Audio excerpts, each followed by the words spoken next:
Namo tassa bhagavato arahato samma sambuddhassa.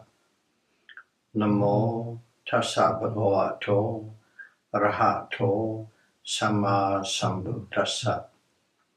Namo tassa bhagavato arahato samma sambuddhassa.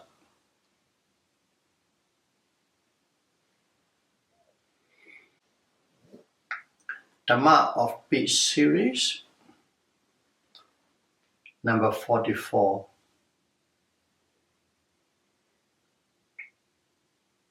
Foundation of Vipassana insight.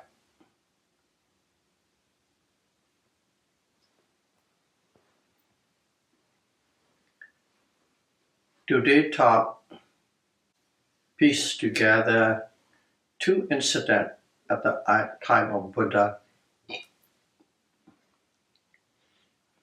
and draw from it.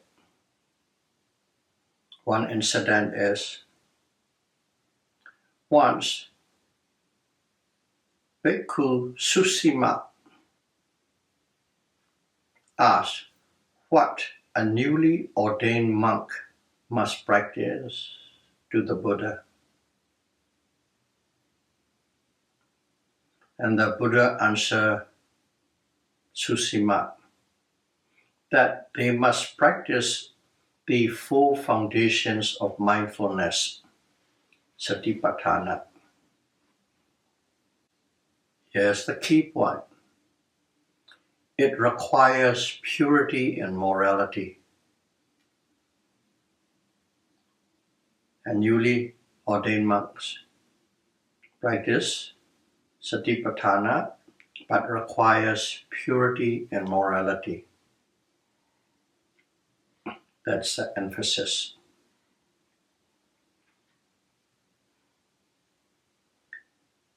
This morality in Pali is called sila, also virtues, also precepts. They are one and the same, sila, morality, virtue, precepts. But in this particular case, it refers to observing the 5 precepts to maintain upright speech and deeds. Because it's not only the monks, there are also lay people at the time of Buddha. Whenever the Buddha is teaching the monks, there may or may not be lay people, so it's directed towards them as well. So this particular case refers to the 5 precepts to maintain upright speech and deed. All humans should not break the 5 precepts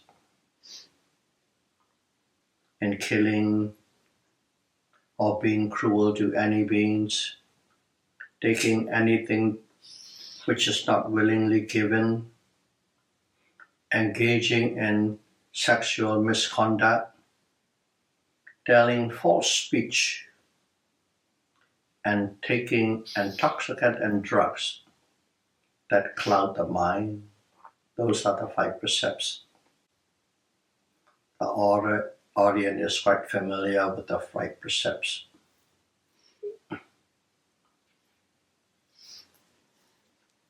And another incident we take for this talk is related to Venerable Ananda.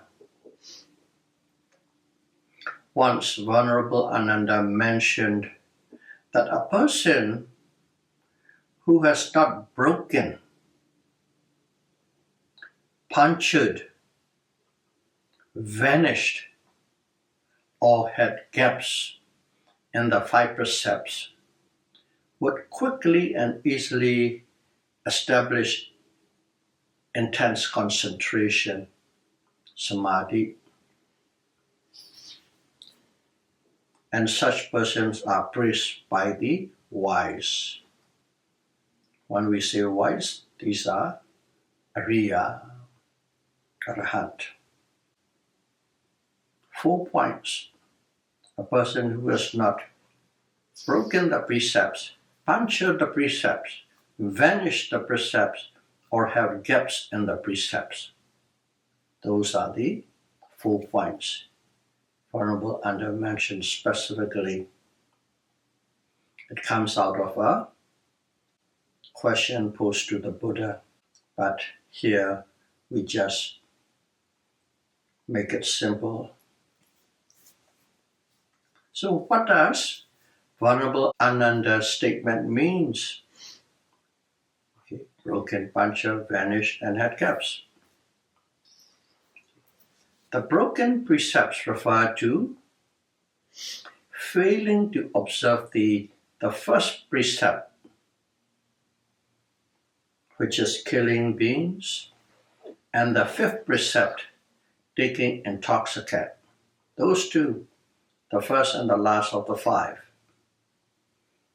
And if one fails to observe that, it means that person's sila is broken. It is like a broken stick. Once a stick is broken, it cannot be fixed, reconnected again to make it whole. It is so severe that such a person will not be successful in practicing mindfulness insight meditation in this life. Even that person practiced mindfulness insight after he committed those 2 precepts, he would never attain Dhamma in this life. That's what a broken precept means. And the one who fails to observe sexual misconduct with a married person or with minors is said to have punctured precept. Punctured precept. It is like having a hole in a ball. There's a beautiful ball, but there's a hole in it. The 3rd precept, if you do not observe it, one will have a punctured precept. And the next one is breaking any series of 2 or 3 precepts. It has to be 2 precepts, one after the other, successively, or 3 precepts successively. Continuously means morality has disappeared from that person. 2 in a row or 3 in a row. And then, which must be continuous, and that person morality has disappeared. Basically, that person is a certified immoral person, evil person.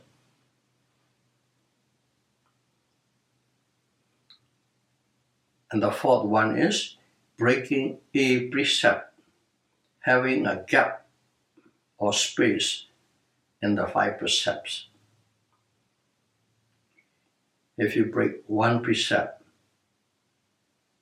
that means you have a gap or you have a space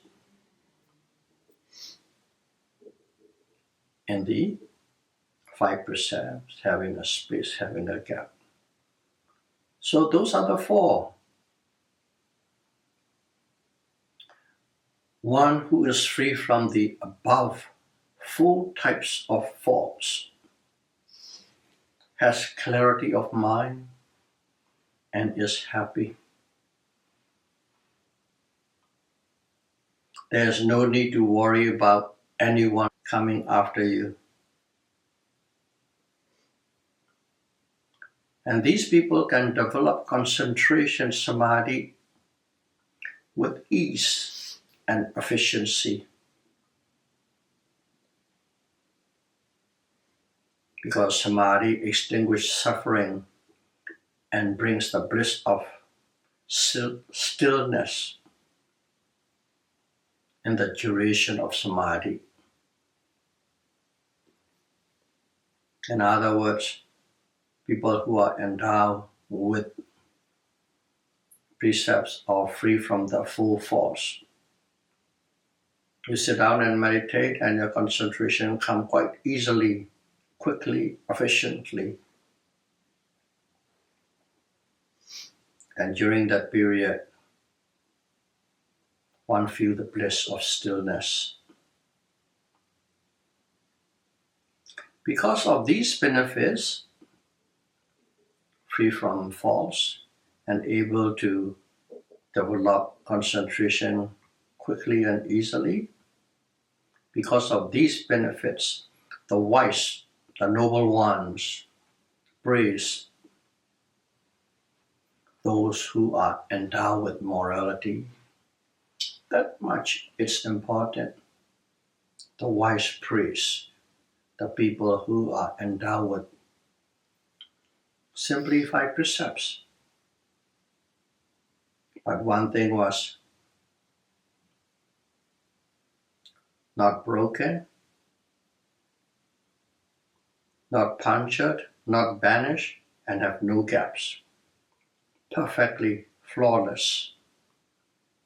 Then the Arahant praise such people with such morality.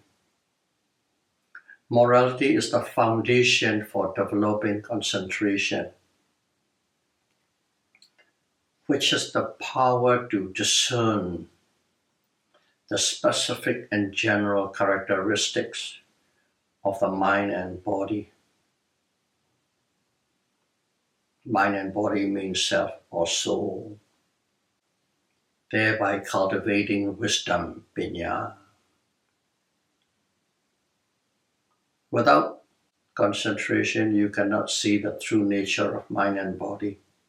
With concentration, you can easily discern the true nature or specific and general characteristics of mind and body.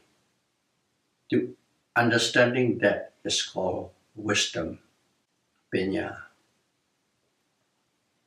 Now, one understands that the mind and bodies are suffering, dukkha. Once you know that, you understand mind and body is a suffering, dukkha. And also the cause of suffering is craving and attachment, and have gone face to face with the cessation of suffering,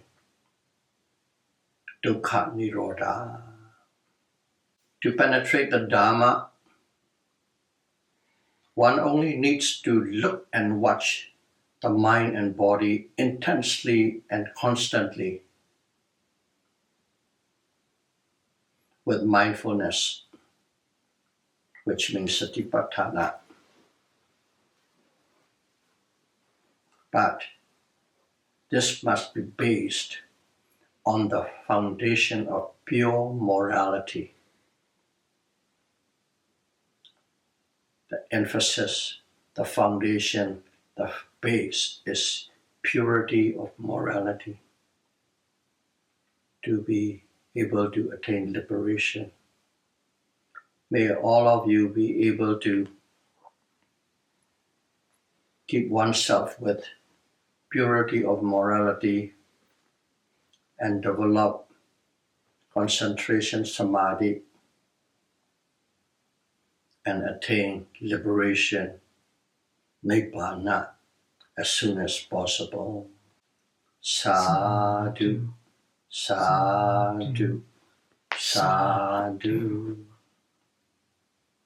Thank you very much.